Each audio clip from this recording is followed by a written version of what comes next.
When a person can't find a deep sense of meaning, they distract themselves with pleasure. Viktor Frankl.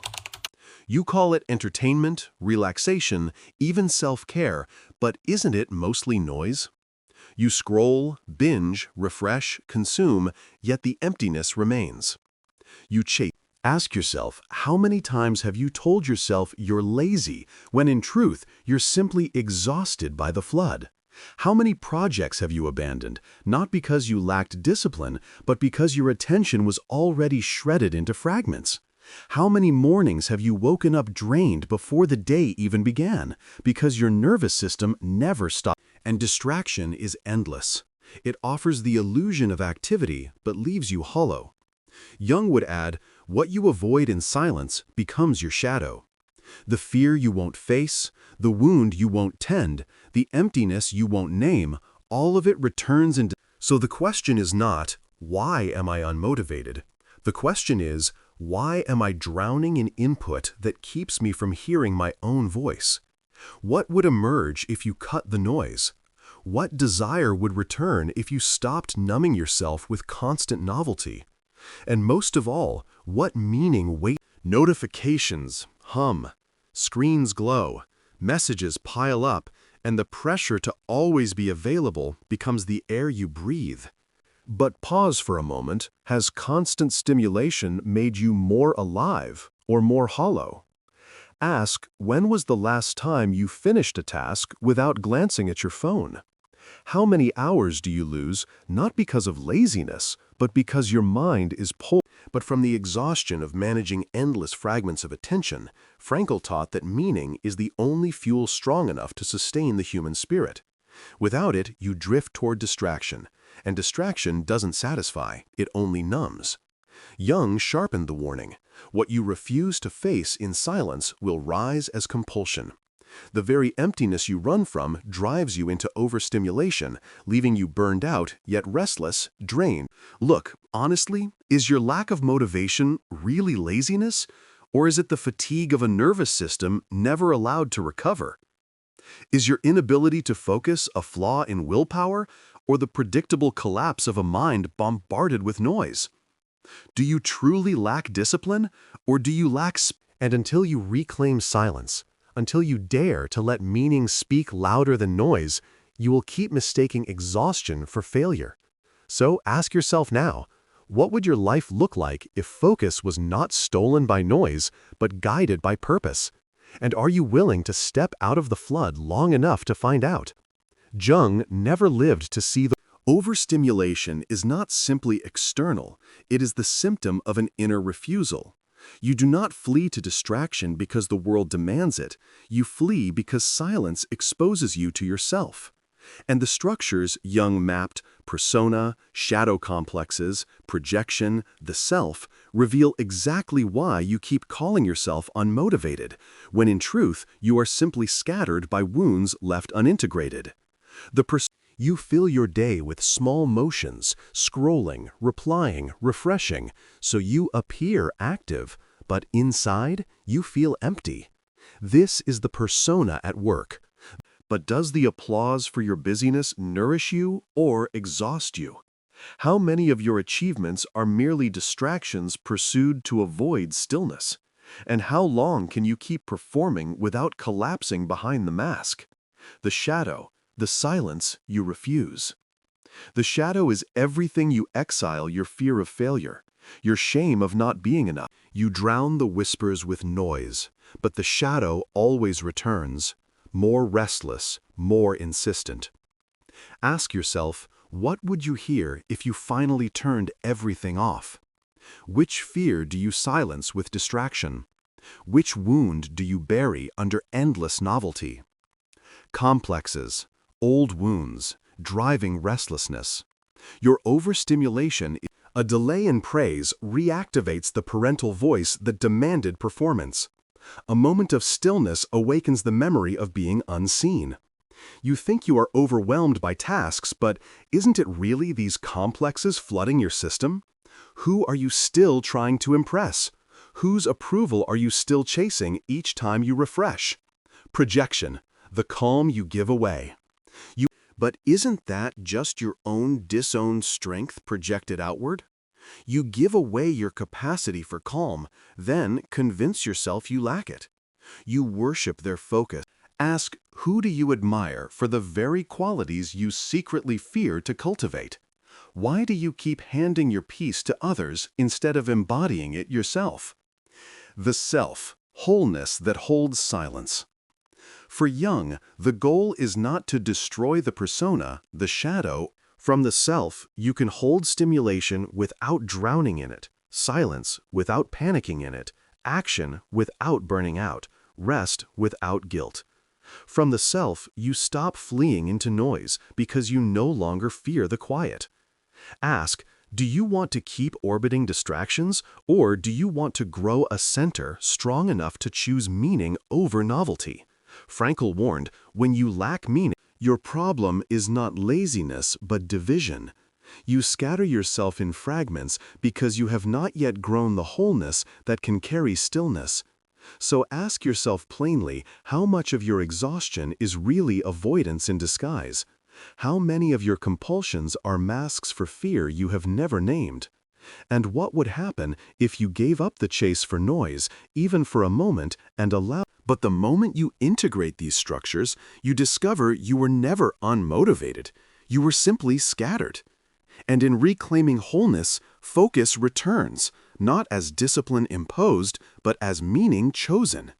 You do not need to search for rare or dramatic cases to see overstimulation at work. It is stitched into the fabric. Look carefully at your work, your relationships, your leisure, even your health, and you will see the same pattern. You confuse movement with progress, noise with nourishment, distraction with life. And the cost is not laziness, it is fragmentation. Work, endless motion, little depth. You sit at your desk, determined to complete one task. Within minutes, your phone buzzes, an email pings, hours pass, and what have you achieved? 10 half-started tasks, nothing finished. You call yourself lazy, but are you truly lazy, or are you simply scattered by overstimulation? Ask yourself, when was the last time you gave your full attention to a single project without breaking it into fragments? Do you mistake exhaustion from noise for effort and then shame yourself for not doing enough? You tell yourself you are connected, but are you? Your partner speaks and your mind is half on the notification you just received. Your friend shares a story and you are already rehearsing your reply. You confuse constant contact with intimacy, but isn't true intimacy born only in depth, in silence, in listening? Ask, how many of your relationships are saturated with activity but starved of presence?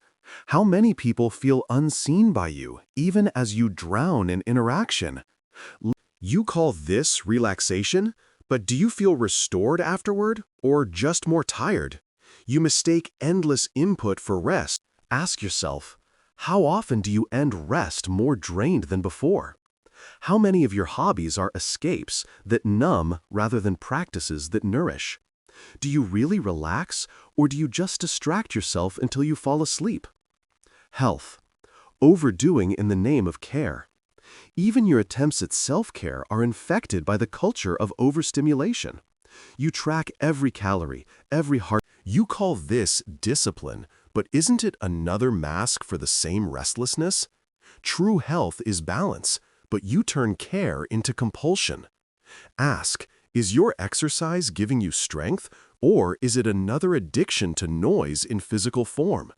Do you rest without guilt, or does rest feel like failure? The daily life. You fill your day with fragments, and when night comes, you feel hollow. You tell yourself, I lack motivation. But isn't the truth harsher?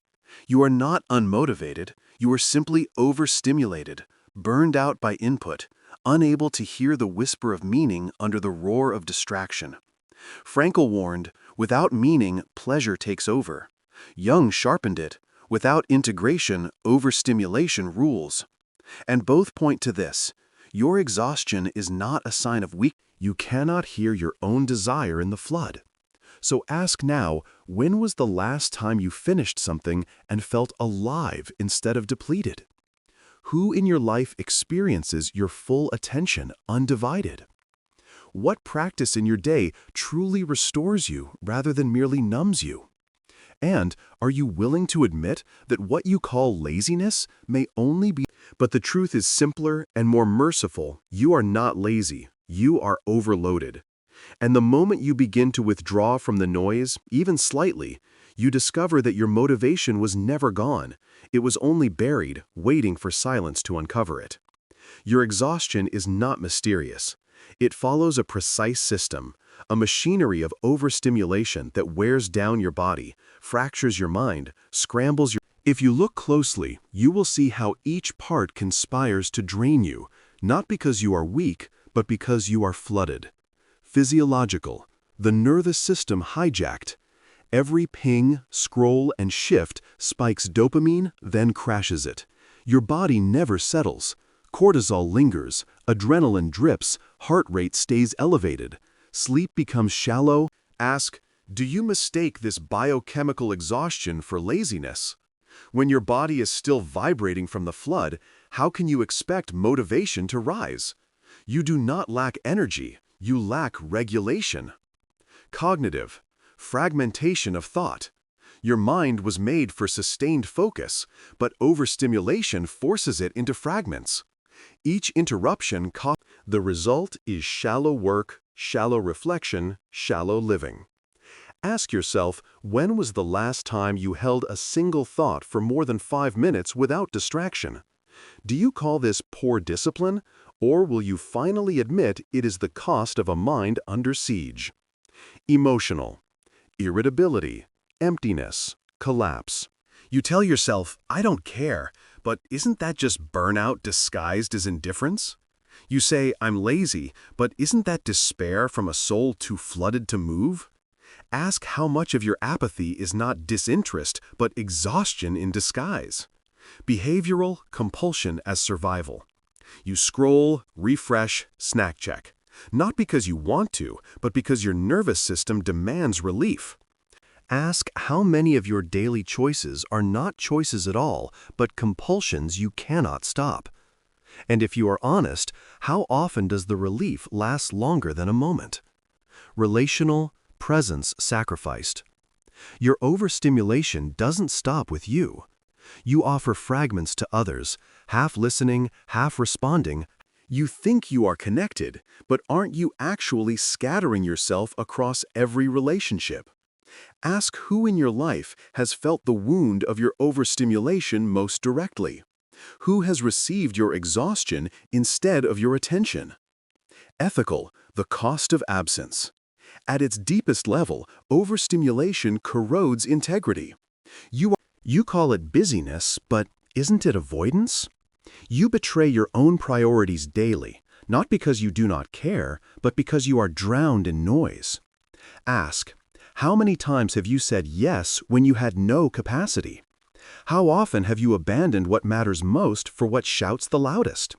It hijacks your body, fragments your mind, floods your emotions, enslaves your behavior, drains your relationships, and corrodes your ethics. And once you see it, the lie becomes clear. You are not unmotivated. You are simply over. So ask yourself with full honesty, do you want to keep mistaking overstimulation for laziness? Do you want to keep punishing yourself for exhaustion you did not choose? Or will you finally name the machine, break the cycle, and reclaim the silence where meaning and focus wait? Because until you do, you will suffer unnecessarily. But the moment you see the gears and refuse to serve them, your energy— That is the beginning of freedom and the end of false suffering. Seeing the mechanism is not enough. Awareness without action becomes another form of noise self-help as entertainment, insight without embodiment. If you want to stop mistaking overstimulation for laziness, you must train new practices, disciplines that return you to yourself. Not once, but daily. Not perfectly, but consistently. The work, it demands you step out of the flood long enough to feel your own ground again. 1. Observation. Name the flood. Spend a single day tracking every stimulation you consume. Every scroll, every notification, every background sound. Ask how much of my day is spent responding instead of choosing. When you see it written down, the illusion breaks. You are not weak, you are flooded. Naming the flood is withdraw small silences, not heroic retreats. You do not need to vanish to a monastery. Begin with minutes. 5 minutes without your phone. A walk without headphones. A meal without screens. At first, the silence will feel unbearable. That discomfort is not proof you're failing.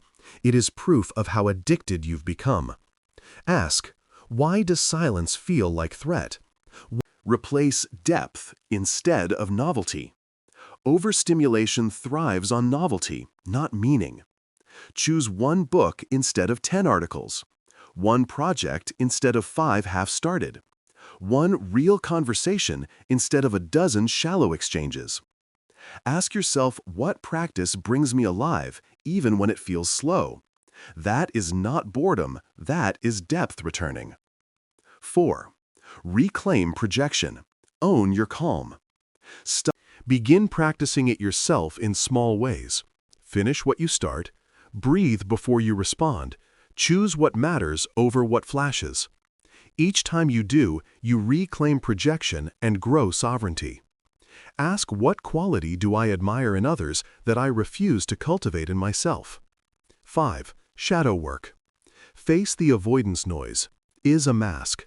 Behind it is fear. Fear of inadequacy, fear of failure, fear of emptiness. Once you own it, it stops ruling you from the shadows. Ask, what wound am I feeding with distraction? What part of me collapses when silence grows? Until you face it, you will keep serving it unconsciously. 6. Ritualize. Rest not as collapse, but as renewal. Overstimulation convinces you that rest is laziness. Reverse the lie. Choose daily rituals of recovery, journaling, meditation. Your nervous system needs repair, not punishment. Ask, do I rest as avoidance or do I rest as nourishment? The difference is sovereignty. 7. Ethical reorientation. Choose presence over performance. Begin restoring integrity by offering your full attention where it matters most. When you are with your partner, put the phone away. When you are with your children, give them more than fragments. When you promise yourself a task, keep it. Motivate. Ask, who has paid for my overstimulation and how can I repair it today? These are not abstract ideals, they are daily disciplines. Observation, withdrawal, depth reclamation, shadow work, rest, and ethical presence. Each one dismantles the machine of overstimulation. Each one frees a... So ask yourself now, where will you begin? Will you keep excusing collapse as laziness? Or will you dare to reclaim silence even in minutes? Will you keep drowning in novelty? Or will you risk the depth that restores you? Will you keep scattering yourself across fragments? Or will you gather yourself back into meaning? The choice is...